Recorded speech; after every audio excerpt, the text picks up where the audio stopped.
Terima kasih Bu Ayu. Shalom, selamat malam untuk kita semuanya. Kita bersyukur kembali di dalam fellowship kita pada malam hari ini. Dan biarlah kita memohon akan tuntunan penyertaan Allah di dalam fellowship kita malam hari ini. Sehingga semuanya boleh berjalan baik. Dan biarlah melalui fellowship ini kita boleh melihat akan kehadiran dan karya Allah nyata di dalam kehidupan kita melalui kebenaran firman-Nya. Dan firman Tuhan pada malam hari ini, ya dengan sesuai tema yang diberikan adalah bagaimana kita kuat di dalam tekanan yang terambil di dalam Filipi pasal yang pertama ayat yang ke-27 sampai yang ke-30. Saya bacakan demikian firman Tuhan di dalam Filipi pasal yang pertama ayat yang ke-27. Hanya hendaklah hidupmu berpadanan dengan Injil Kristus, supaya apabila aku datang, aku melihat, dan apabila aku tidak datang, aku mendengar bahwa kamu teguh berdiri dalam satu roh dan sehati sejiwa berjuang untuk iman yang timbul dari pemberitaan Injil. Dengan tiada digentarkan sedikit pun oleh lawanmu, bagi mereka semuanya itu adalah tanda kebinasaan, tetapi bagi kamu adalah keselamatan. Dan itu datangnya dari Allah. Sebab kepada kamu dikaruniakan bukan saja untuk percaya kepada Kristus, melainkan juga untuk menderita untuk Dia dalam pergumulan yang sama seperti yang dahulu kamu lihat padaku dan yang akan sekarang kamu dengar tentang aku. Ya. Kalau kita boleh melihat di dalam teks kita, khususnya di dalam kitab tulisan Paulus kepada jemaat Filipi, ya. Dan kalau kita boleh melihat secara keseluruhan bagaimana sebetulnya apa yang ditulis oleh Paulus kepada jemaat Filipi itu berbicara tentang suffering, tentang penderitaan, tentang perjuangan, tentang kondisi bagaimana yang dialami oleh Paulus di dalam pelayanannya di kota Filipi.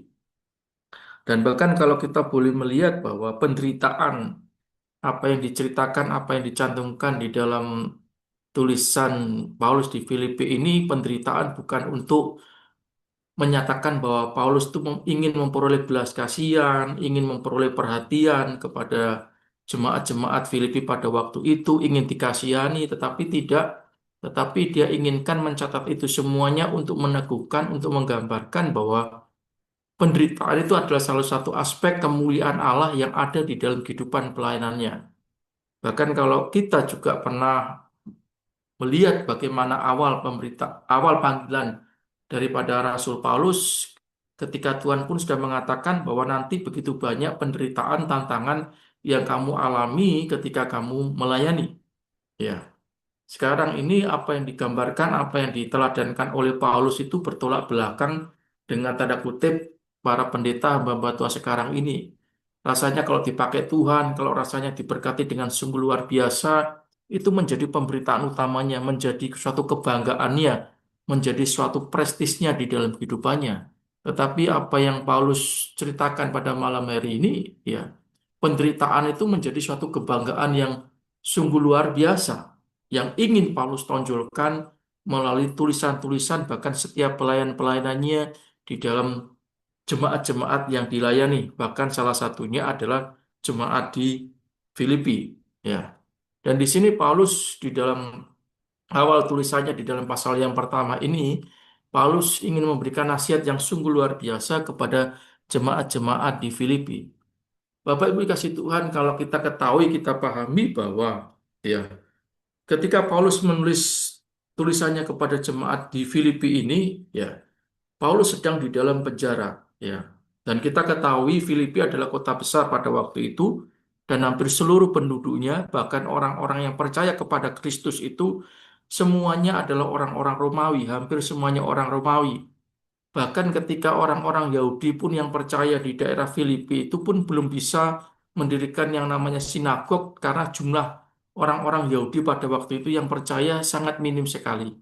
Ya, dengan latar belakang dengan kondisi yang dialami oleh Rasul Paulus ketika dia melayani di daerah Filipi menjadi tantangan yang sungguh luar biasa dan menjadi suatu beban yang berat, tanda kutip, karena dia melayani, dia berhadapan, dia membina, adalah orang-orang non-Yahudi, tetapi mereka ini percaya kepada Kristus, ya, percaya kepada apa ini, kepada Kristus dengan apa yang dimilikinya pada waktu itu. Nah, di sini kita mau melihat, mau belajar seperti apa ini, apa yang dilakukan, apa yang dinyatakan oleh Paulus pada waktu itu, ya.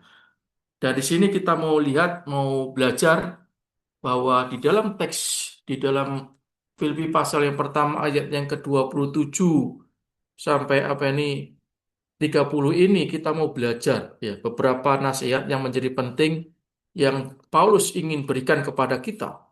Dan begitu juga tantangan ini menjadi tantangan besar dan ingin mengembalikan cara perspektif kita ketika kita ini menjadi pengikut Kristus, menjadi orang percaya. Ya, sebetulnya apa sih yang kita ingin capai? Sebetulnya apa sih yang ingin kita banggakan ketika kita ini menjadi pengikut Kristus? Dan sikap kita ini seperti apa sih ketika kita menjalani hari-hari sebagai orang percaya di tengah-tengah dunia yang seperti ini? Dan ini juga menjadi penting bagi kita semuanya sehingga kita boleh setiap langkah kehidupan kita, setiap aktivitas kita, setiap tindak tanduk kita itu mencerminkan bahwa Kristus itu ada di dalam kehidupan kita. Bahkan kalau kita boleh membuka di ayat yang pertama, di ayat yang ke-27 dikatakan apa? Hanya hendaklah hidupmu apa? Berpadanan dengan apa? Injil Kristus. Ya, dikatakan di sini poin yang pertama yang menjadi penting adalah hidup kita ini berpadanan dengan apa nih? Injil Kristus. Ya, standar satu-satunya ya di dalam karakter kehidupan kita, di dalam tingkah laku kehidupan kita. Injil Kristus adalah standar utama, standar tunggal, ya, menjadi patokan ketika kita mengerjakan, ketika kita beraktivitas, ketika perilaku kita, karakter kita, sikap hidup kita, itu intinya adalah semuanya itu harus berpadan kepada Injil Kristus, ya. Tolak ukurnya adalah apa yang menjadi teladan Kristus di dalam kehidupan yang tercatat di dalam kitab Injil, bahkan di dalam tulisan-tulisan Alkitab kita, kitab suci, itulah yang menjadi patokan, itulah yang menjadi dasar di dalam sikap hidup kita. Ya. Dan ini menjadi penting karena kenapa? Bapak Ibu kasih Tuhan, kenapa Paulus mengatakan bahwa hidupmu itu berpadan dengan apa ini? Injil Kristus, ya. Karena kita ketahui bahwa orang-orang jemaat-jemaat di Filipi yang notabene adalah orang-orang Romawi, ya. Dan kita ketahui bahwa bangsa Romawi waktu itu atau orang yang menjadi bangsa Romawi pada waktu itu adalah suatu suku bangsa yang sangat luar biasa bangganya, ya. Prestisnya sungguh luar biasa karena dia adalah seorang Romawi dan kita ketahui juga bahwa pada waktu itu orang-orang Yahudi pun di dalam apa nih penjajahan daripada orang-orang Romawi, Yerusalem dan yang lain pun adalah di daerah jajahan daripada orang Romawi. Bahkan ketika Paulus pun memberikan kesaksian dia dengan bangganya bahwa dia adalah warga kenegaraan apa nih Romawi. Jadi orang Romawi pada waktu itu memiliki suatu kebanggaan yang sungguh luar biasa di dalam apa ini, di dalam kehidupannya pada waktu itu.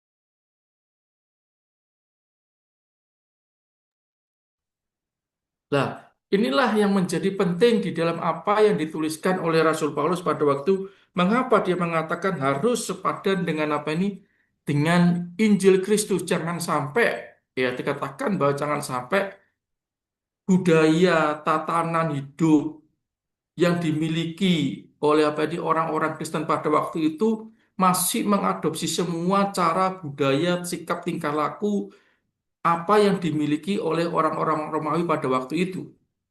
Makanya di sini Paulus memberikan suatu nasihat, bahkan dikatakan dengan kata hanya, itu harus dilakukan bahwa hidup kamu itu harus berpadanan dengan apa nih? Dengan Kristus. Ya, Injil Kristus atau Kristus itu adalah patokan satu-satunya, teladan satu-satunya, contoh satu-satunya yang harus kamu apa?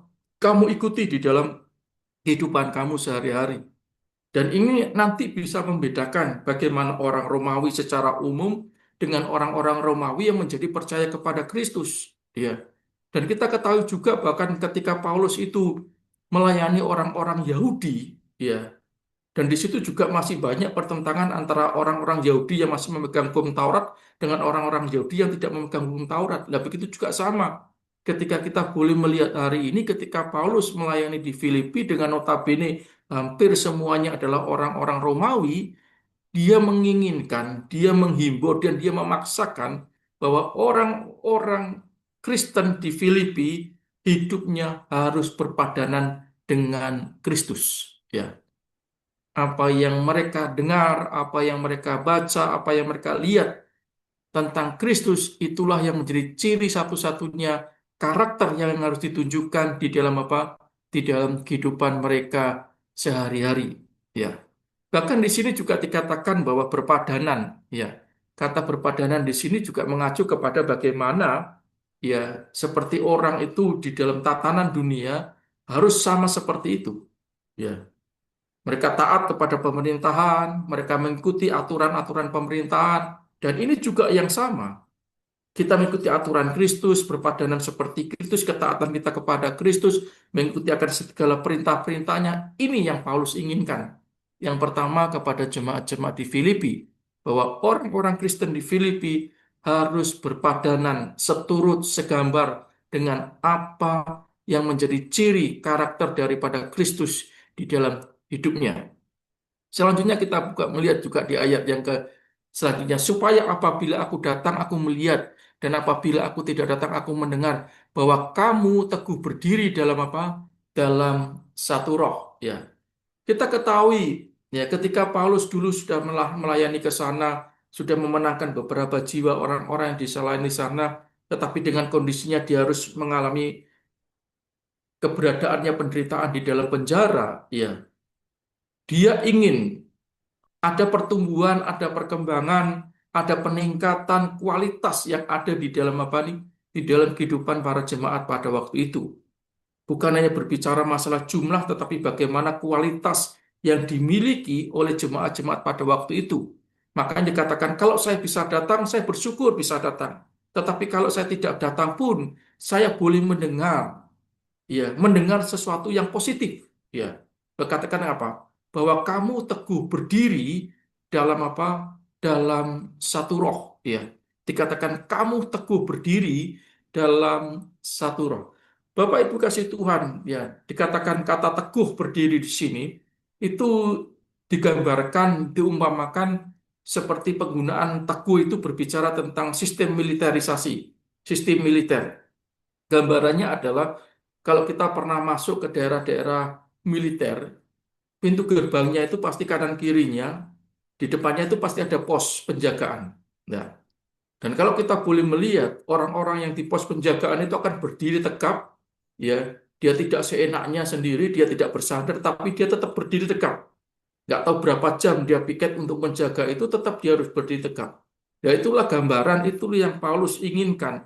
Yang catatkan dikatakan, kamu harus teguh berdiri di dalam apa nih? Di dalam satu roh. Ya, ada kekuatan, ada kesulitan, ada integritas, ada kemauan yang tinggi, ada kedisiplinan yang tinggi ketika dia menjadi pengikut Kristus. Ya, bukan menjadi pengikut Kristus yang artinya tidak mau disiplin, seenaknya sendiri, maunya sendiri, tetapi teguh berdiri. Dalam tanda kutip berbicara tentang apa? Bukan berbicara tentang jasmani, tetapi berbicara dalam satu roh. Ya, bagaimana karakter mereka dibangun, kerohanian mereka dibangun. Dan kita ketahui memang banyak tantangan dengan latar belakang yang kita lihat tadi, dengan budaya Romawi yang begitu merambah, dan orang-orang jemaatnya juga Romawi semuanya, pasti secara otomatis mereka masih ada ya kontaminasi, ada tantangan, ada godaan, ada iming-iming bagaimana mereka bisa meleburkan atau sinkretisme di dalam keimanan mereka, kepercayaan mereka dengan orang-orang Romawi pada waktu itu. Karena memang tidak gampang ya hidup di tengah-tengah minoritas dengan budaya yang sama, ya, dengan budaya yang sama akhirnya mudah akan masuk di dalam apa ini kebudayaan-kebudayaan dahulunya. Ya, Bapak Ibu kasih Tuhan sama seperti kami, ya seperti saya dulu kan kami dari Tuban. Satu kampung itu semuanya Muslim, saya orang Kristen sendiri. Ya, bagi saya, bagi keluarga saya, ya kita boleh makan semuanya, boleh makan babi dan RW dan macam-macam semuanya. Tetapi karena kami menghargai, kami melihat, ya jangan sampai kehidupan kami sekeluarga menjadi batu sandungan, menjadi syak. Selama kami hidup di dalam rumah itu, ya, orang tua saya pun tidak pernah makan menikmati yang namanya daging babi. Iya. Karena kami hidup di dalam apa nih? Di dalam lingkungan seperti itu. Bahkan rumah saya belakangnya itu ada musola, ya mau tidak mau setiap setengah 5 pagi, jam 4 pagi sudah mendengar yang namanya apa nih? Namanya azan, ya. Tetapi itu bukan menjadi satu titik menjadi tantangan di dalam kehidupan kita, apalagi kita sama-sama budaya orang Jawa. Ya, rasanya kok ingin sekali terpengaruh dengan mereka, semuanya agamanya berbeda dengan kami, tetapi kami sendirian. Ya, rasanya kadang-kadang ingin mengikuti, tanda kutip. Ya, tetapi ini yang tidak diharapkan oleh apa nih, oleh Paulus di dalam apa nih, di dalam kehidupan mereka semuanya. Jadi Paulus mengharapkan orang-orang Romawi yang beragama Kristen, yang percaya kepada Kristus, itu tetap harus teguh berdiri, ya, berani mengambil resiko apapun yang dialami. Bahkan kalau kita ketahui bahwa ketika Paulus menulis hal ini pun, Paulus di dalam kondisi penjara. Dan yang memenjarakan itu siapa? Orang Romawi sendiri. Ya, orang Romawi sendiri yang memenjarakan Paulus. Secara otomatis mungkin mereka rasanya ingin marah, ingin apa nih, ingin berbuat sesuatu untuk menyelamatkan Paulus. Tetapi satu sisi mereka juga tidak bisa. Karena itu adalah pemerintahannya mereka. Jangan sampai mereka tergoncangkan imannya dengan kondisi budaya, kebiasaan yang ada di dalam apa ini, di dalam budaya dan tatanan hidup Romawi pada waktu itu. Dan yang kedua dikatakan apa? Dan sehati berjuang untuk iman yang timbul dari pemberitaan Injil. Ya, pertama, kita bagaimana memproteksi diri kita sendiri, membangun kedisiplinan kita sendiri, membangun karakter kita di dalam diri kita sendiri. Tetapi di sini dikatakan sehati berjuang untuk iman yang timbul dari pemberitaan Injil. Ya. Apakah ada kemungkinan tidak? Ya. Kalau Rasul Paulus itu dipenjara berbicara tentang keimanannya, ya, meskipun dia tidak melihat itu sebagai suatu penderitaan, tetapi suatu kebanggaan karena dia bisa menyampaikan firman Tuhan sampai di dalam pemerintahan Romawi pada waktu itu. Meskipun dengan resiko dia harus dipenjarakan. Apakah ada kemungkinan tidak? Orang-orang Kristen Romawi pada waktu itu yang di Filipi akan mengalami hal yang sama. Pasti juga ada kemungkinan mengalami hal yang sama. Tetapi Paulus memberikan suatu contoh, memberikan suatu teladan di dalam kehidupannya bahwa berjuang untuk iman yang timbul dari pemberitaan Injil. Ya. Ketika Paulus melayani di Filipi pun bukan suatu pelayanan yang sangat mudah sekali. Ya. Kalau dikatakan berita Injil seharusnya untuk orang-orang Yahudi, keselamatan untuk orang Yahudi, tetapi sekarang banyak diterima oleh orang-orang non-Yahudi, termasuk jemaat-jemaat di Filipi ini yang notabene latar belakangnya Romawi. Suatu kebanggaan bahwa mereka boleh memperoleh keselamatan daripada apa nih, daripada Injil ini. Tetapi untuk mempertahankan, untuk menjaga akan keselamatan, menjagakan keteguhan iman ini, itu bukan sesuatu yang mudah, tetapi menjadi suatu tantangan di dalam kehidupan orang-orang jemaat Filipi yang ada di situ. Bapak Ibu kasih Tuhan, ya, kita tidak mengerti tantangan di dalam budaya kita, di dalam bangsa negara kita.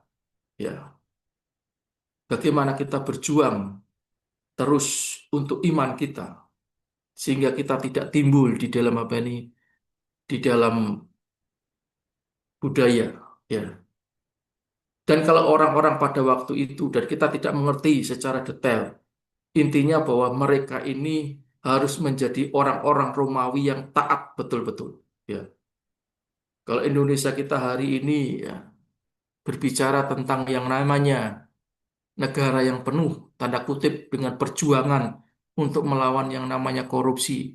Kita juga rindu sebetulnya orang-orang Kristen, orang-orang anak Tuhan yang ada di dalam pemerintahan juga bisa mempertahankan, berjuang untuk mempertahankan imannya sehingga tidak terkontaminasi dengan praktek-praktek korupsi yang ada di dalam pemerintahan.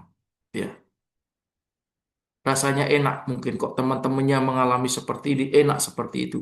Tetapi itu tantangan bagi kita ketika kita terjun di dalam dunia di negara kita ini. Ya, tantangannya bukan berbicara masalah keimanan saja, tetapi ketaatan tentang tantangan hidup kita. Berpadan seperti Kristus, Injil Kristus, semuanya tatanan itu menjadi bagian di dalam kehidupan kita sebagai orang percaya. Di ayat yang ke-8 dikatakan apa? Dengan tidak digentarkan sedikit pun oleh lawanmu. Ya, ini jelas-jelas Paulus mengatakan bahwa kamu jangan digentarkan sedikit pun oleh lawanmu. Berarti sudah jelas bahwa ada permusuhan, ada konflik, ada tantangan yang besar di dalam kehidupan orang-orang Kristen di Filipi pada waktu itu. Tetapi mereka diharapkan jangan gentar. Ya. Dan karena ini mengatakan kenapa? Karena Paulus sendiri sudah menyatakan dirinya bahwa penderitaannya dia, kondisi penjaranya dia itu adalah bagaimana cerminan kemuliaan yang Allah nyatakan di dalam apa? Di dalam hidupnya dia. Bukan ketika dia mengalami kepenjaraan, dia pengen dibelas kasihani, dia pengen di apa, apalagi ingin memperoleh bantuan apa tidak, tetapi itu menjadi kebahagiaan dia. Karena situasi dan kondisi waktu itulah yang menyebabkan dia seperti itu dengan bersikap teguh, berjuang, mempertahankan imannya. Bagi kita semuanya yang malam hari ini, kita tidak mengerti tantangan apa di dalam kehidupan kita. Keimanan kita, keteguhan kita mempertahankan akan iman kita. Tetapi biarlah kita mau belajar apa yang Paulus nasihatkan kepada jemaat Filipi, juga bagi kita semua pada malam hari ini. Terus bagaimana kita berjuang mempertahankan iman kita, terus menyatakan akan kebenaran-kebenaran di dalam dunia sekeliling kita atau tatanan-tatanan yang ada di sekeliling kita. Saja dikatakan bagi mereka semua itu adalah tanda kebinasaan, tetapi bagi kamu tanda keselamatan dan itu datangnya dari Allah. Ya. Dikatakan ketika manusia meninggal, ya, ketika kita kalah di dalam penderitaan ini, mungkin tubuh kita rasanya jasmani kita kalah memang itu tanda kebinasaan secara jasmani bagi orang-orang yang tidak percaya kepada Kristus. Tetapi kebinasaan kita adalah kemenangan bagi kita di dalam kemuliaannya. Kristus pun sudah digambarkan bahwa dia menderita, dia binasa, dia mati untuk kita semua, untuk menebus kita semuanya.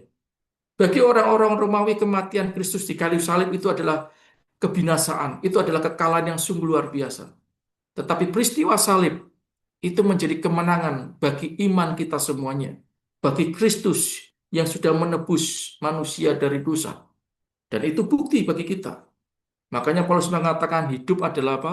Mati adalah apa? Keuntungan. Ya. Karena mati di dalam Kristus, mati untuk kemuliaan bagi nama Kristus. Mati membuktikan dia akan bangkit bersama-sama dengan Kristus. Keselamatan kerajaan surga sudah tersedia bagi anak-anak Tuhan yang dengan tekun setia, mengiring, dan mentaat di dalam keimanannya mereka sampai mereka binasa. Dan ini menjadi suatu nasihat-nasihat yang terus digaungkan oleh Paulus kepada jemaat-jemaat di Filipi pada waktu itu. Dan memang siapa yang mau hidup di dalam Filipi, jemaat Filipi pada waktu itu. Dengan penuh penderitaan, dengan penuh tantangan, dengan penuh segala-segala sesuatunya yang sungguh luar biasa. Tetapi kita hari ini cuma cuma mendengar saja ceritanya. Tetapi nanti toh kalau kita mengalami seperti itu, apa kita juga mampu bisa bertahan seperti jemaat-jemaat di Filipi. Tetapi hari ini firman-Nya memberikan peneguhan kepada kita. Firman-Nya mengingatkan kepada kita bagaimana kita selalu menjaga diri kita, membangun akan keimanan kita, tetap memberitakan Injil, tetap menjaga akan sikap hidup kita yang selalu berpadanan seperti Kristus. Di ayat yang ke-29 dikatakan, sebab kepada kamu dikaruniakan bukan saja untuk percaya kepada Kristus, melainkan juga untuk apa? Menderita untuk Dia, ya. Dikaruniakan bukan hanya percaya, melainkan juga untuk menderita bagi Kristus, ya.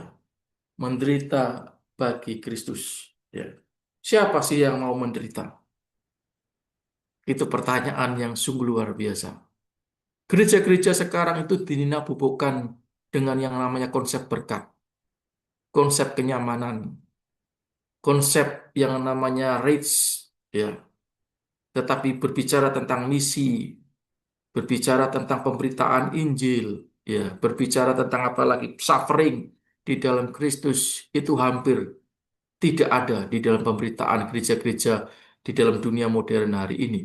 Dan itu juga menjadi suatu kesukaan bagi jemaat-jemaat kalau semua khotbah-khotbahnya, inti khotbahnya itu bicara tentang berkat, berkat, dan berkat.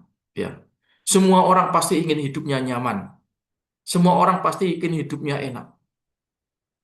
Tetapi Paulus ketika mengatakan ini tidak ada pilihan. Orang-orang di Filipi tidak ada pilihan. Dia mau tidak mau. Dengan kondisi hidupnya di daerah Filipi pada waktu itu, dengan situasi, dengan kondisi apapun, dia harus menderita. Tetapi ketika dia menderita, bukan untuk hopeless, bukan untuk menyerah, bukan untuk apalagi putus asa, ya.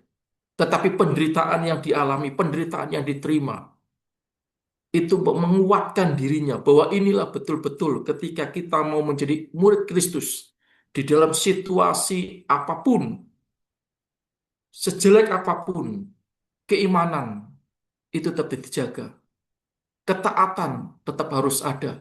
Kedisiplinan tetap harus ada. Karakter-karakter seperti Kristus tetap harus dijaga. Bukan menjadi luntur, bukan menjadi terombang-ambing, bukan menjadi kebingungan pada waktu itu. Tetapi mereka tetap mau mengiring Yesus, setia kepada Yesus dan taat kepada Kristus meskipun mengalami penderitaan. Maka dikatakan apa? Bukan hanya kamu percaya, bukan hanya kamu menerima Kristus sebagai Tuhan dan Juru Selamat saja, tetapi satu sisi kamu sekarang harus mengalami penderitaan sama seperti Kristus yang dulu juga menderita bagi kita semuanya. Tetapi hari ini kamu juga untuk menderita. Tetapi penderitaan itu adalah karunia yang sungguh luar biasa yang Allah berikan kepada jemaat-jemaat di Filipi. Biarlah kita semuanya hari ini dengan kondisi kita yang tidak menderita, tidak mengalami tekanan, tidak mengalami penderitaan, tidak mengalami himpitan, ya, tidak mengalami tantangan iman yang sama seperti jemaat di Filipi. Tetapi kita rindu lebih lagi, memiliki keimanan yang lebih lagi, apa yang dialami oleh jemaat-jemaat di Filipi. Ya. Bapak Ibu kasih Tuhan, kapan sih doa kita ini akan luntur? Kapan sih ketabahan kita ini akan luntur? Doa kita akan luntur. Itu kalau kami lihat adalah ketika kita berdoa, berdoa, berdoa, kok tambah hari, tambah lama, tidak ada jawaban. Kemungkinan besar doa yang kita naikkan itu akan hilang dengan sendirinya. Tidak akan mungkin kita doakan lagi. Ya, sama seperti kita boleh melihat. Ya, kalau hari ini ada ilustrasi mengatakan, ya, kita disuruh milih. Kita ngangkat barbel yang 10 kilo dengan yang 1 kilo, kita pilih yang mana? Ya, pasti kita pilih yang namanya 1 kilo. It's okay. Kalau yang ngangkat 10 kilo itu cuma 1 menit saja, ya. Tetapi yang 10 kilo itu cuma mengangkat 1 menit saja. Tetapi kalau yang 1 kilo itu mengangkat 10 menit saja, kira-kira endurance-nya lebih bertahan yang mana? Memang berat 10 kilo, tetapi karena cuma 1 menit, kita mampu untuk mengangkat itu barbel. Tetapi meskipun 1 kilo itu ringan, tetapi karena lama kita harus menahan, mengangkat itu lebih daripada 10 menit, mungkin kita tidak kuat. Itu sama gambaran di dalam kehidupan kita. Mungkin tantangan itu kecil, mungkin suffering itu kecil, tetapi begitu lama penderitaan itu, mungkin di situ kita tidak tahan. Mungkin di situ kita sudah putus asa. Tetapi kalau penderitaan itu besar, tetapi cuma sekejap saja kita lalui, mungkin kita bisa kuat, kita menang. Tetapi kalau itu semuanya panjang, itu mungkin hampir suatu keputusasaan, penyerahan itu ada di dalam kehidupan kita. Rasanya kita menyerah, rasanya kita sudah capek dengan penderitaan ini. Tetapi Kristus memberikan gambaran kepada kita, kamu dikaruniai bukan hanya untuk percaya kepada Kristus, melainkan juga untuk menderita bagi Dia. Ingat, ketika hari ini kita mampu berkat Tuhan, itu karunia. Ketika hari ini pun kita menderita bagi Kristus, itu juga karunia yang Allah berikan kepada kita. Di ayat yang terakhir dikatakan, dalam pergumulan yang sama seperti dahulu kamu lihat padaku, dan yang sekarang kamu dengar tentang. Jemaat Paulus di Filipi bukan hanya mendengar dari cerita orang, siapa itu Paulus, bagaimana itu Paulus. Tetapi jemaat-jemaat di Filipi tahu betul bagaimana apa yang dialami, bagaimana kehidupan daripada Paulus. Dibuktikan dikatakan apa? Dalam pergumulan yang sama seperti yang dahulu kamu lihat padaku, dan yang sekarang kamu dengar tentang aku.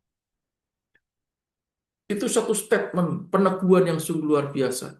Kalau saya bisa menyampaikan ini kepada kamu jemaat-jemaat di Filipi, itu bukan cerita retorika, bukan suatu gambaran, bukan suatu pengumpamaan bahwa kalau mengikut Kristus itu seperti ini, penderita itu seperti ini, tantangan itu seperti ini, perlawanan itu seperti ini, goncangan itu seperti ini, namanya himpitan itu seperti ini, mengalami masuk penjara itu seperti ini.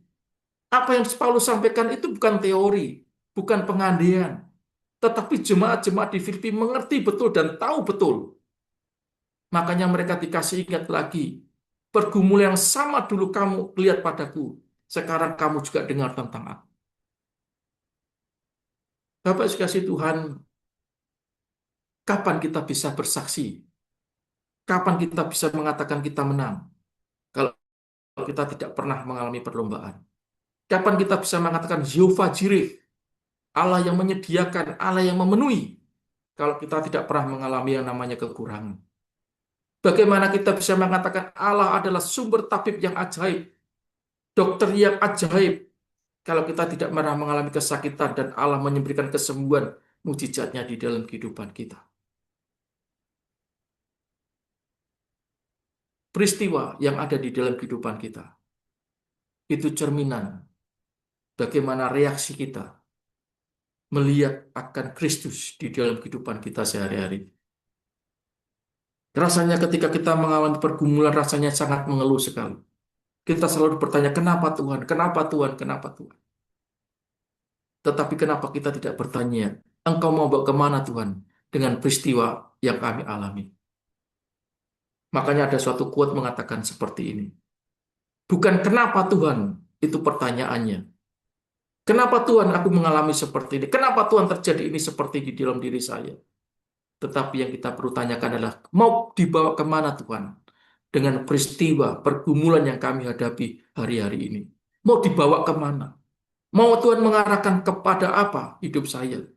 Tuhan mau mendirect apa dengan peristiwa ini? Tuhan mau menuntun seperti apa dengan peristiwa ini? Itu yang menjadi pertanyaan yang sungguh luar biasa di dalam kehidupan kita.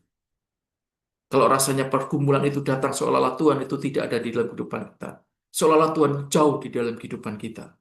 Tetapi hari ini, Paulus bukan hanya bercerita, bukan hanya berretorika, bukan hanya penggambaran, tetapi peristiwa hidupnya, apa yang dialami, yang jemaat Filipi lihat sendiri, dan sekarang diulang lagi, bahwa kamu mendengar bagaimana karakter kami, sikap hidup kami, keteguhan hati kami, kedisiplinan kami, ketaatan kami di dalam Kristus ketika kami melayani orang-orang yang di jemaat di Filipi. Begitu juga kehidupan kita semuanya yang ada di dalam Zoom ini. Biarlah kita mau belajar di dalam kehidupan Paulus. Tetap teguh, berdiri, setia, berpadan pada Kristus untuk menjalani kehidupannya, bahkan melayani. Dan kita juga mau belajar juga, seperti jemaat-jemaat di Filipi. Mereka adalah orang-orang yang baru mengalami keselamatan, tetapi dengan tantangan yang sungguh luar biasa. Tetapi tantangan itu bukan menjadikan mereka runtuh, bukan mereka putus asa, bukan mereka meninggalkan akan Tuhan, tetapi menjadikan mereka adalah kemuliaan dan mereka karunia yang sama seperti Kristus di dalam penderitaannya di kayu salib untuk menebus kita semuanya. Biarlah kita semuanya tetap teguh berdiri, tetap menang di dalam tantangan, tetap stay, berdiri teguh di dalam guncangan-guncangan, apapun yang terjadi dalam kehidupan kita. Tuhan memberkati kita semuanya. Waktu dan kesempatan kami kembalikan kepada Ibu Ayu. Terima kasih.